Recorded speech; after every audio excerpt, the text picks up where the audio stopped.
Hello everyone, welcome to positive helpers. दोस्तों आज Sunday है और जैसा कि आपको पता है हम लोग रेगुलर बेसिस पे द हिंदू के वोकैबुलरी को डिस्कस करते हैं। आज भी दोस्तों हम डिस्कस करेंगे, लेकिन दोस्तों इसके बाद हम एक मुहिम लाने वाले हैं जो कि आपका डेली इसमें से हम द हिंदू से जो भी हमारे करंट अफेयर्स निकलेंगे उसको हम लोग समझने का प्रयास करेंगे। दोस्तों चलिए दोस्तों स्टार्ट करते हैं आज का हमारा जो ये सेशन है। जैसा कि आपको पता है हम रेगुलर बेसिस पे वोकैबुलरी डिस्कस करते हैं, इडियम्स, फ्रेजेस डिस्कस करते हैं, फ्रेजल वर्ब, वन वर्ड और ग्रामर।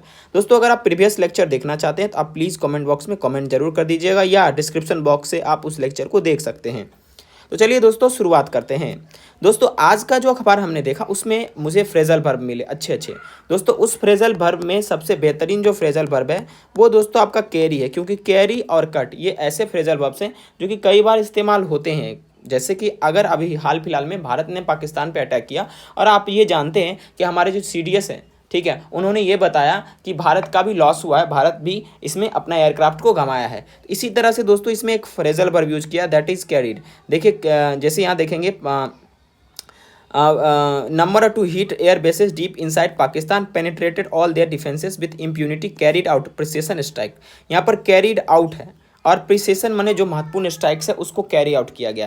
तो अब कैरी आउट का मतलब क्या होता है, आपके दिमाग में कई फ्रेजल वर्ब्स आएंगे, carry over, carry off, carry on. दोस्तों फ्रेजल वर्ब्स क्या होते हैं, जब हम आपके वर्ब्स में प्रीपोजिशन को अटैच करते तो अलग मीनिंग रख लेता, उसी को फ्रेजल वर्ब कहते हैं। दोस्तों सबसे पहला कैरी का मतलब क्या होता है, कैरी का मतलब होता है ढोना या किसी चीज़ को निकालना, एक्सट्रैक्ट करना भी कह सकते हैं। तो यहाँ पर दोस्तों कैरीड आउट है। कैरी आउट का मतलब बहुत क्लियरली मैं आपको बताता हूँ। देखिए कैरी आउट का मतलब होता है कि अगर आपको कोई टास्क दिया गया है, सुनिएगा ध्यान से, कोई ड्यूटी दिया गया है या कोई ऑर्डर आपको दिया है, आप उसको जब कंप्लीट कर देते हैं उस टास्क या ऑर्डर या ड्यूटी को, उसी को कैरी आउट कहते हैं। जैसे एग्जांपल में the police carried out an investigation into the case. ठीक है दोस्तों, ये आपके एग्जाम में अक्सर लिंक होते हैं, ठीक है, किसी चीज़ को ऑपरेशन, ऑर्डर, एक्सपेरिमेंट, इन्वेस्टिगेशन के संबंध में। तो कैरी आउट का मतलब समझ में आ गया आपको, कोई टास्क, ड्यूटी या ऑर्डर। जैसे यहाँ पर भी इंडियन गवर्नमेंट ने ऑर्डर दिया था, भारतीय सेना ने ऑर्डर दिया था एयरफोर्स को, या हमारा जो CDS ने ऑर्डर दिया था कि भाई तुम जाओ अपना टास्क परफॉर्म करो, कैरी आउट करो। अगला दोस्तों है कैरी ऑफ। ओवर इतना ज़्यादा इंपॉर्टेंट नहीं, ऑफ समझते हैं। कैरी ऑफ का मतलब होता है कि कोई डिफ़िकल्ट काम है, कोई टास्क है, उसको दोस्तों सक्सेसफुली कंप्लीट कर देना, यानी उसमें जीत जाना, विन कर जाना को हम कैरी ऑफ कहते हैं। ठीक है दोस्तों, एक और इसका मीनिंग होता है डाई ऑफ डिजीज, बीमारी से मर जाना। दोस्तों ये जरूरी नहीं है इसका मीनिंग क्या होता है, ये जरूरी है कि इसको हम कैसे यूज़ करेंगे। जैसे मैंने आपको कैरी आउट में बताया था कि कोई टास्क है, कोई ड्यूटी है, कोई ऑर्डर है, उसको एकम्प्लिश करना। और कैरी ऑफ में मैंने आपको बताया कि कोई बहुत दुर्लभ और दुस्तर काम है, उस पर आप विजय पाते हैं, उसको कैरी ऑफ हम लोग कहते हैं। ठीक है, समझ में आया दोस्तों। देखिए जैसे एग्जाम्पल के तौर पे समझिएगा, she carried off the speech confidently despite being nervous. वो बहुत ज़्यादा नर्वस थी, इसके बावजूद भी दोस्तों वो अपने जो है टास्क को, यानी उसका जो सक्सेस है उसको उसने अचीव किया। अच्छा, इसको इस्तेमाल किस किस सेंस में होता है, तो जब सक्सेस की बात सेंटेंस में की जाए, जब सेंटेंस में कॉन्फिडेंस की बात की जाए, और जब सेंटेंस में जीतने की बात की जाए, तो उस स्थिति में मित्रों हम लोग कैरी ऑफ लगाते हैं। ये बिल्कुल आप ध्यान में रखिएगा। ठीक है, अगला है कैरी ऑन। कैरी ऑन का मतलब जब आप बिहेवियर की सेंसेस में लगाते हैं, जब मतलब बैड बिहेवियर जब हम करते हैं, गंदे तरीके से व्यवहार करते हैं, उसे कैरी ऑन कहते हैं। लेकिन दोस्तों हमको अगर कोई टास्क दिया जाता है या वर्क दिया जाता है और दोस्तों उसको हमको अगर ज़बरदस्ती करना पड़ता है, तो उस स्थिति में हम कैरी ऑन करना कह सकते हैं। ठीक है, मतलब कोई भी, जैसे मान लीजिए यूजुअली कि कोई भी अगर वर्कर होता है उसको सूरज डूबने के बाद काम नहीं करना होता है, लेकिन दोस्तों उसे फिर काम कराया जाता है, तो उसमें कैरी ऑन यूज कर सकते हैं, भाई सनसेट के बाद भी वो काम करता रहा। ठीक है, ये बात आपको याद रहेगा दोस्तों। Carry out, carry off, carry on. अब कैरी ओवर समझाता हूँ, ध्यान दो आप इस बात को। ठीक है, देखो कैरी ओवर का मतलब क्या होता है कि किसी चीज़ को ट्रांसफ़र कर देना और उसको लेटर टाइम तक, ठीक है, एक्सटेंड कर देना। याद रहेगा, कैरी ओवर का मतलब क्या होता है, किसी चीज़ को ट्रांसफ़र कर देना और लेटर पॉइंट तक उसको एक्सटेंड कर देना, ये हो सकता है। बेसिकली इसका यूज किस में होता है, जैसे टाइम बेस्ड क्वेश्चन आएगा उसमें यूज हो जाएगा। ठीक है, कोई आप प्लानिंग कर रहे हैं टॉपिक का, उसमें यूज हो जाएगा। ठीक है, जैसे गौर से देखिएगा, हम एग्जाम्पल भी लेंगे तो आपको carry out, carry over, carry off, carry on याद हो गया, कोई दिक्कत आपको नहीं हुआ। चलिए देखिए अगला है the scientist carried dash several experiment to test her theory. दोस्तों यहाँ पर क्या है, कि यहाँ पर आपको मैंने क्या बताया था कि यहाँ पर किसका इस्तेमाल होगा, कैरी ऑन, कैरी आउट, यहाँ पर ऑप्शन भी दिया है। तो यहाँ पर दोस्तों देखिए साइंटिस्ट क्या कर रहा है, अपना एक्सपेरिमेंट कर रहा है, यानी वो ड्यूटी कर रहा है। जब भी ड्यूटी करने का सेंस आया था तो मैंने आपको क्या बताया था कि भाई उसमें ज़्यादातर कैरी आउट लगाओ, पहले सेंटेंस को पकड़ो। इसमें क्या होगा, साइंटिस्ट कैरी आउट किया अलग एक्सपेरिमेंट अपना थ्योरी को टेस्ट करने के लिए। तो यहाँ पर दोस्तों क्या होगा, आउट ऑप्शन सही हो जाएगा, कैरिड आउट। ठीक है, अगला है डैश ही, अगला दोस्त है ही carry dash the award for the best actor with. यहाँ पर अवार्ड की बात की जा रही है, यहाँ पर विनिंग की बात की जा रही है। जब हम बोले थे विनिंग की बात की जाती है तो दोस्तों हम किसका इस्तेमाल करते हैं, सक्सेस, कॉन्फिडेंस या विनिंग का, तो हम कैरी ऑफ का इस्तेमाल करते हैं। तो ही carried off the award for the best actor with S. ठीक है, उसके बाद है after the interruption the teacher carried with lesson. ठीक है, यहाँ पर दोस्तों क्या इस्तेमाल होगा, आप हमें बताइए, आप जल्दी से बताइए यहाँ पर क्या इस्तेमाल हो सकता है। दोस्तों यहाँ पर जो इस्तेमाल होगा वो ऑन होगा, क्योंकि दोस्तों यहाँ पर इंटरप्शन हुआ है, मतलब लेकिन टीचर को आप पढ़ाने का मन नहीं था, लेकिन फिर भी ज़बरदस्ती, वही याद है ना आपको कि भाई 6 बजे के शाम के बाद काम नहीं करवाना, लेकिन फिर भी कराया जा रहा है। उसी सेंस में यहाँ आ रहा है कि after the interruption the teacher carried what, carried on with the lesson, वो अपना लेसन जारी रखे क्योंकि मजबूरी में उन्हें पढ़ाना था।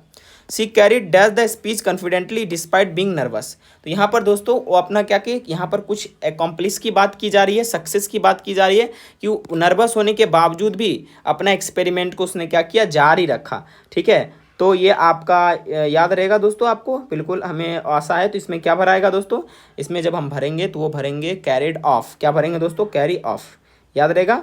अच्छा ठीक है, आगे बढ़ते हैं। तो आई होप आपको कैरी से संबंधित आउट, ओवर, ऑफ, ऑन ये आपको क्लियर हो गया होगा। एक कैरी थ्रू होता है, ठीक है, मतलब यहाँ पर जब बहुत डिफिकल्टी के बावजूद भी आप सक्सेसफुल होते हैं तब आप उसे कहते हैं कैरी थ्रू, लेकिन अभी उतना डिस्कस यहाँ नहीं करेंगे। अब दोस्तों अगला जो वर्ड हमारा है वो ऑर्डेंस है। ऑर्डेंस, ऑर्डेंस का मतलब क्या होता है, इसका मतलब दोस्तों होता है कि कोई मिलिट्री सप्लाईज जिसमें एम्यूनिशन हो, इक्विपमेंट वगैरह हो, ठीक है, जिसमें आप कह सकते हैं हथियार हो, गोला बारूद जब ले जाया जाता है या जो होता है, ठीक है, उसको ऑर्डेंस बोलते हैं। ठीक है, क्लियर बात, इस तरह से कैनन आप कह सकते हैं। अगला है एपैथी। एपैथी का मतलब क्या होता है, उदासीनता, माने ज़्यादा इंटरेस्ट नहीं हो, मन खिन्न हो, उसे एपैथी कह सकते हैं। ठीक है दोस्तों, अब लेथार्जी, नम्बनेस या डिटैचमेंट, किसी चीज़ में रुचि नहीं लेना, उसे एपैथी कहते हैं। और ये आज के अखबार से लिया गया है। जैसे कि आपको पता है वोटिंग के लिए जो युवा हैं उनके बीच में एपैथी देखा जाता है, डिसइंटरेस्ट देखा जाता है, उदासीनता देखा जाता है। क्यों? Survey hopes to identify reason for voter apathy among youth, find solution. Apathy का मतलब क्या हुआ, उदासीनता या ज़्यादा इंटरेस्ट नहीं होना, उसे कह सकते हैं। यहाँ सेंस लग रहा है, ठीक है, ये सर्वे होप कर रहा है कि भाई क्यों बच्चे उदासीन हैं, वोट करने के पीछे क्यों नहीं जाते हैं। ठीक है, अगला दोस्तों है एस्ट्रिंजेंट। एस्ट्रिंजेंट का मतलब होता है बहुत कठोर, ठीक है, जिसको सिनोनिम्स में आप कह सकते हैं रिगरस, सीवियर, टफ, मेटिकुलस, स्टेबर्न और इम्प्लैकेबल। ये सारे के सारे एस्ट्रिंजेंट के सिनोनिम्स हैं दोस्तों। अब देखिए यहाँ पर आप समझ सकते हैं कि कर्नाटका जो है गवर्नमेंट है वो एक लॉ ला रही है, stringent law to curb hate speech. Stringent का मतलब क्या हुआ, बहुत ही सख्त कानून ला रही है। कानून के संबंध में यूज किया जाता है जो लोग हेट स्पीच देते हैं उसके खिलाफ। ठीक है, कर्ब का मतलब क्या होता है, रोकना, किसी चीज़ को स्टॉप करना, ऑब्स्टेकल उसके सामने खड़ा कर देना। तो यहाँ पर कर्नाटका गवर्नमेंट क्या करेगी, जो हेट स्पीच देंगे उसके अगेंस्ट ऑब्स्टेकल्स खड़ा करेगी और उन्हें स्टॉप करेगी। किसके वे में, तो एक स्ट्रिंजेंट लॉ लाकर, एक बहुत ही सख्त कानून लाकर। You can also use this word in your day to day life. My teacher is stringent, he always chides us, मतलब मेरे शिक्षक जो बहुत ही कठोर हैं, सख्त है, वो हमेशा मुझे डांटते हैं। Now let us move to the next word, that is proxy. देखिए प्रॉक्सी का मतलब क्या होता है, किसी के दूसरे के स्थान पे काम करने वाला व्यक्ति। आप समझ सकते हैं सब्स्टिट्यूट, जैसे आईपीएल में होता है ना, इम्पैक्ट प्लेयर जिसे कहते हैं, एक बाहर तो एक अंदर। तो मतलब प्रॉक्सी का मतलब होता है सब्स्टिट्यूट, एजेंट, सरोगेट सिनोनिम्स हो सकता है, फैक्टर। ये जो प्रॉक्सी वर्ड होता है ये परमानेंट नहीं होता है, फॉर अ टेम्पररी रीजन, किसी के जगह अपॉइंट किया जाता है, एक तरह का एजेंट का काम करता है। तो आप इसे यूज वर्ड के रूप में यूज करेंगे तो दोस्तों परमानेंट, लॉन्ग टर्म। जैसे आप ये इस्तेमाल हिंदू में कहाँ हुआ था, तो पहलगाम अटैक जो दोस्तों हुआ था उसमें दोस्तों नरेंद्र मोदी गवर्नमेंट ने बोला कि भाई साहब जो भी सरकार जो है प्रॉक्सी का यूज करती है, operation Sindoor has clearly stated that proxy wars through terrorist will not continue. माने कि जो एजेंट के जो टेररिस्ट को एजेंट बनाकर तुम लड़ाई करते हो भारत के खिलाफ, अब वो नहीं चलेगा। ऑपरेशन सिंदूर से तुमको खात्मा कर दिया जाएगा। मैं सीधे बात कहता हूँ कि आतंकवाद जहाँ से पनपता है, जिस गर्भ से पैदा लेता है, उस गर्भ को ही ख़त्म किया जाए। क्योंकि दोस्तों फिर we must devastate that womb from where terrorist rises birth। समझ रहे हैं मेरा बात दोस्तों? तो चलिए अगला जो वर्ड है that is spill the blood. इसका मतलब होता है किसी को मार देना या उसे घायल कर देना। जैसे इसमें यूज किया गया है दोस्तों, आप देख सकते हैं, in Pahalgam the terrorists not only spill the blood of India but also attack our culture. है ना दोस्तों? मतलब कि वो केवल जो है इंडिया के लोगों को मारे ही नहीं, बल्कि हमें धार्मिक रूप से अलग करने की भी कोशिश कर रहे थे। Now the next word is evocative. Evocative का मतलब क्या होता है? याद कराने वाला, याद ताज़ा करने वाला। जैसे आपको मैंने बोला था कि किसी किसी नरेटर के, लेखक के ऐसे लेख होते हैं जो हमें याद कराते हैं अपने बचपन का। तो इवोकेटिव का मतलब याद कराने वाला, याद ताज़ा कराने वाला, राइट। अब दोस्तों सिनोनिम्स की बात करें, रिजोनेट, रिमाइंडफुल, रेमिनिसेंट, ये आप याद रखिएगा, ये काफ़ी इंपॉर्टेंट है। ओके दोस्तों, अगले वर्ड की ओर बढ़ते हैं। उसके देखिए ये जो वर्ड है ये स्पेलिंग टेस्ट के रूप में है, RENAISSANC। इसका मतलब होता है पुनर्जागरण। फ्रेंच रेवोल्यूशन हुआ था, याद है ना, रेनिसॉन्स। इसका मतलब क्या था? पुनर्जागरण। मैंने यहाँ स्पेलिंग भी लिख दिया, रेनिसॉन्स, ठीक है। अब आगे वर्ड है इंसेप्शन। इसका मतलब होता है संस्थापना, इन इस्टेब्लिशमेंट। जैसे दोस्तों आपको पता है कि अभी NDA कैडेट में लड़की लोग ने बाजी मारा है सुप्रीम कोर्ट के वर्डिक्ट के बाद। This milestone comes after a landmark 2021 supreme court ruling open the NDA's gates to women for the first time since its inception in 1954। दोस्तों 1954 में जब ये इस्टेब्लिश हुआ था NDA का, उसके बाद महिलाओं को नहीं मिला था मौका, लेकिन 2021 में सुप्रीम कोर्ट में दाखिला किया गया था। उसमें सुप्रीम कोर्ट ने वर्डिक्ट दिया था। वर्डिक्ट का मतलब क्या होता है? निर्णय दिया था, डिसीजन दिया था। उनमें लोगों को मौका मिला और इस बार इन्होंने बाजी मारी है। ये लड़की हैं जो कि बहुत अच्छा हमारे देश की भविष्य है। अब अगला दोस्तों स्ट्राइड। स्ट्राइड का मतलब कदम होता है, स्टेप, ठीक है। What will be your strides for your future? आपके भविष्य के लिए आपका कदम क्या होगा? अब अगला वर्ड है कन्वोकेशन। कन्वोकेशन का मतलब क्या होता है? इसका सीधा मतलब होता है दोस्तों a ceremony when students get degree. मतलब कि एक ऐसा सेरेमनी जब विद्यार्थी अपना पढ़ाई खत्म कर लेता है, उसको जब डिग्री दिया जाता है, उसे हम कह सकते हैं कन्वोकेशन। जैसे दोस्तों आप यहाँ देख सकते हैं कि ये NDA कैडेट वाला कन्वोकेशन था, क्योंकि वो ग्रेजुएट हो गए हैं। अब ये दोस्तों कैडेट जो है बनेंगे, ठीक है। समझ में आया कि नहीं? चलिए आगे बढ़ते हैं। अगला जो वर्ड है वो है दोस्तों जंक्चर। जंक्चर का मतलब क्या होता है? समय, उचित वेल, घड़ी। समय बिंदु ने कहता है कि मेरा भी उचित वेल आएगा। गांव में कहा जाता है ना, या my juncture will come then I will show you who am I, ठीक है। तो मतलब मेरा भी टाइम आएगा, मेरा भी उचित समय आएगा, मेरा भी घड़ी आएगा, समय बिंदु आएगा, मैं आपको बताऊंगा कि मैं कौन हूँ। That is the juncture, right.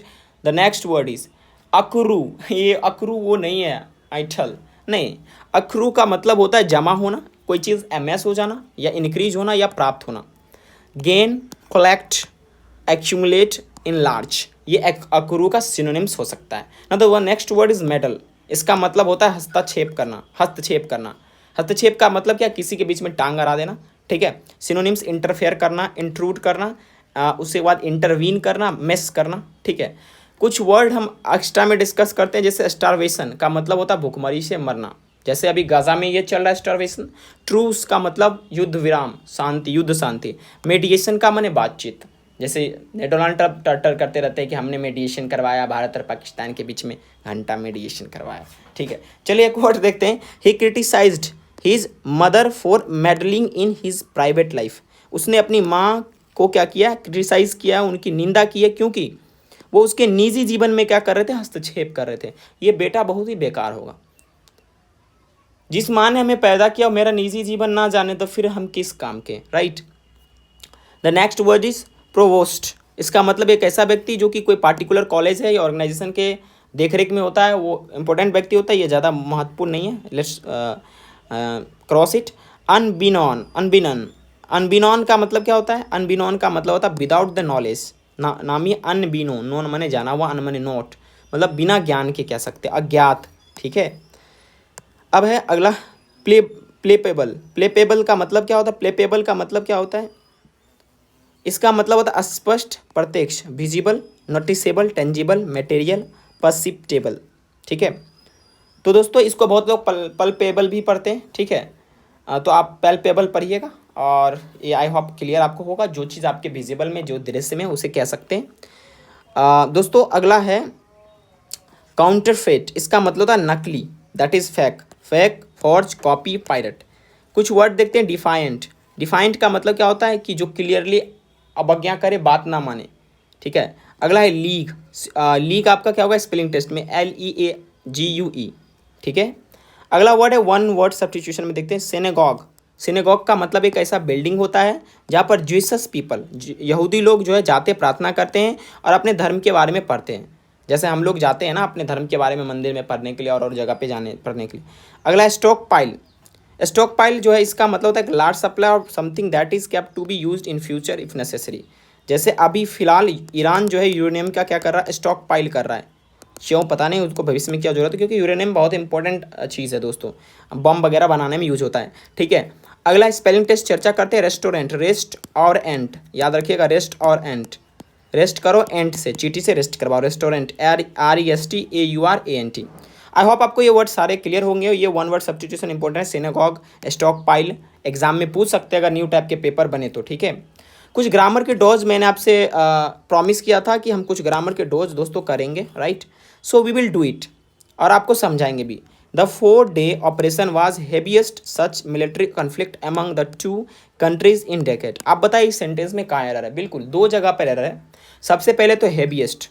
देखिए जब कभी आप सुपरलेटिव डिग्री यूज करते हैं उसके पहले द का जरूर इस्तेमाल करें। तो यहाँ पर दोस्तों द हेवीएस्ट होगा और आप देख भी लीजिएगा इस पर भर भर के एरर एग्जाम में पूछे जाते हैं। सुपरलेटिव डिग्री के पहले आपको द के इस्तेमाल पे पूछे जाएगा, नहीं तो द लगाकर वहाँ पर हेवियर लिख देगा कंपेरेटिव डिग्री। दोस्तों कभी भी हम कंपेरेटिव डिग्री में जब भी द लगाते दोनों तरफ कंपेयर करने के लिए द लगाते, लेकिन जब सिंगल द लगाए तो उसमें सुपरलेटिव डिग्री का आना अत्यंत अनिवार्य हो जाता है, राइट? अगला गलती जो हुआ है दैट इज एमंग। एमंग नहीं होता है जब दो देशों के बीच में लड़ाई है दशकों से, तो उसमें एमंग नहीं बिटवीन का इस्तेमाल होता है। दो पर्सन के बीच में, व्यक्ति या वस्तु के बीच में जब बातचीत हो या ऐसा कुछ चीज़ हो तो उसमें बिटवीन हो लगता है। और जब दो से ज़्यादा है तो उसे एमंग लगते हैं। जैसे I distributed chocolates among a student. I distributed chocolate between Ram and Shyam. Clear है बात? आई होप आपको समझ में आया होगा। अगला हम दोस्तों देख लेते हैं narration. The PM said the Sindoor is the symbol of women power in Indian culture. दोस्तों यहाँ पर इसका जब हम इनडायरेक्ट बनाएंगे तो the PM said that the Sindoor was the symbol of women power in Indian culture. ये दोस्तों गलत हो जाएगा, क्योंकि दोस्तों यहाँ पर the Sindoor is the symbol of women power in Indian culture, यहाँ पर जो है दोस्तों ये कथन है, सत्य है एकदम, इसे कोई झुठला नहीं सकता, यूनिवर्सल ट्रुथ है ना? तो दोस्तों यूनिवर्सल ट्रुथ को कभी भी हम उसमें पास्ट नहीं चेंज करते हैं, जिस फॉर्म में है प्रेजेंट में ही रखते हैं। इसीलिए केवल the PM said that the Sindoor is the symbol of women power in Indian culture, केवल दैट लग जाएगा। जैसे कोई भी यूनिवर्सल ट्रुथ है, प्रोवर्ब्स है, ठीक है, या हैबिचुअल एक्शन है, उसमें कभी भी हम इनडायरेक्ट बनाते वक्त उसे प्रेजेंट से पास्ट में चेंज नहीं करते, एज इट इज रखते हैं। अगला है mister Thapar was well known for his evocatively photographs and scholarly oeuvre of nearly 50 books. ठीक है दोस्तों, यहाँ पर एरर है इवोकेटिवली में। क्या एरर है ध्यान से समझिएगा दोस्तों। सबसे पहले देखिए यहाँ पर फोटोग्राफ्स क्या है, नाउन है, और नाउन को उसकी विशेषता बताने के लिए क्या आ जाता है, एडजेक्टिव आता है। जैसे सी इज़ अ ब्यूटीफुल गर्ल, तो यहाँ पर गर्ल क्या है, गर्ल यहाँ पर नाउन है, तो उसकी विशेषता ब्यूटीफुल आकर बताता है। लेकिन दोस्तों एडवर्ब कभी विशेषता आकर नहीं बताता है, तो यहाँ पर दोस्तों एलवाई नहीं लगेगा, ये एलवाई गलत हो जाएगा, इवोकेटिव हो जाएगा, इवोकेटिव हो जाएगा। जैसे mister Thapar was well known for his evocative photographs. ठीक है, आई होप आपको ये पूरा समझ में आया होगा। 3 चीज़ हमने डिस्कस किया, इसके अलावा एक चीज़ आपके साथ और ग्रामर का डिस्कस हम करते हैं। इस चीज़ को दोस्तों ये जो लिखा हुआ है ये वाला पार्ट, ये मिटेगा क्या? नहीं पता कैसे मिटेगा, इसको छोटा कर लेते हैं, यहाँ से मिट जाएगा। हाँ चलिए देखिए, अब यहाँ पर दोस्तों the terrorist not only spill the blood of India but also attacked our culture. देखिए दोस्तों जब कभी आप सेंटेंस में नॉट ओनली और बट ऑल्सो का इस्तेमाल करेंगे तो एक चीज़ आप यहाँ गौर करेंगे कि यहाँ नॉट ओनली के बाद जो है वर्ब को भी3 में यूज किया गया, बट ऑल्सो के बाद भी वर्ब को भी3 में यूज किया गया। यानी नॉट ओनली के बाद आप जिस फॉर्म में वर्ब इस्तेमाल कर रहे हैं बट ऑल्सो के बाद भी वैसे ही होगा। जिस प्रकार से अगर यहाँ आप वर्ब इस्तेमाल कर रहे हैं बट ऑल्सो के बाद भी वर्ब इस्तेमाल होगा। ये नहीं कि यहाँ नाउन कर रहे हैं यहाँ वर्ब तो गलत हो जाएगा। ये सीक्वेंस मेंटेन रखिएगा, इस पर कई बार एग्जाम में क्वेश्चन दिए जाते हैं। तो आपको मैंने ग्रामर के भी कुछ पार्ट आपको बताए। Thank you very much for watching this video. Have a good day. मैं आशा करूँगा कि आप सभी लोग इससे कुछ ना कुछ सीखेंगे। अगर सीखेंगे तो प्लीज़ इस चैनल को सब्सक्राइब कर दीजिए दोस्तों, रिक्वेस्ट है। आप लोग यार हेल्प नहीं करते। Thank you.